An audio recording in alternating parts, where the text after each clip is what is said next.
நான் வந்து நம்முடைய துணை முதல்வர் உதயநிதி அவர்களை சந்திக்க போகும்போது அந்த வீட்டுக்குள்ள அவ்வளவு பெரிய கூட்டம். எனக்கு எப்படி உள்ள போறதுன்னு தெரியல.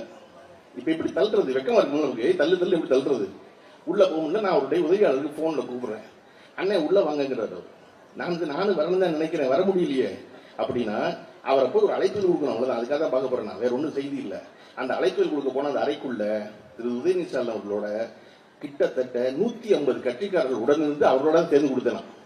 அப்ப ஒருத்தர் தினசரி கட்சிக்காரர்களை பார்க்க முடியும், கட்சிக்காரர்கள் இருக்க முடியும் இருக்குது இல்லையா?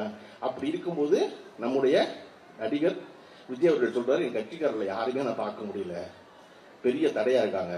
நீங்க முதல்ல உங்க வீட்டை விட்டு வெளியே வாங்க. அவ்வளவு பெரிய காம்பவுண்ட் கட்டிக்கிறதா எப்படி கட்சிக்காரன் பார்ப்பாங்க? இந்த நாட்டில் கலைஞர்னு ஒருத்தர் இருந்தாரு, கடைசியில் ஒரு வீட்டில் இருந்தாரு. அந்த வீட்டில் ரோட்ல இருந்து எட்டி பார்த்தாலே கலைஞர் தெரிவாரு. மாறினாரா வீடு? எம்எல்ஏ மாறினாரா? இன்னொரு முக்கியமான செய்திகள் சொல்லணும். அந்த வீடு அவர் முதல் முறையாக எம்எல்ஏ ஆவதற்கு முன்னராக வாங்கியது வீடு. அவர் சினிமாவில் வசனம் எழுதி கார் வாங்கி வீடு வாங்கி அப்புறம் எம்எல்ஏ ஆனார் கலைஞர்.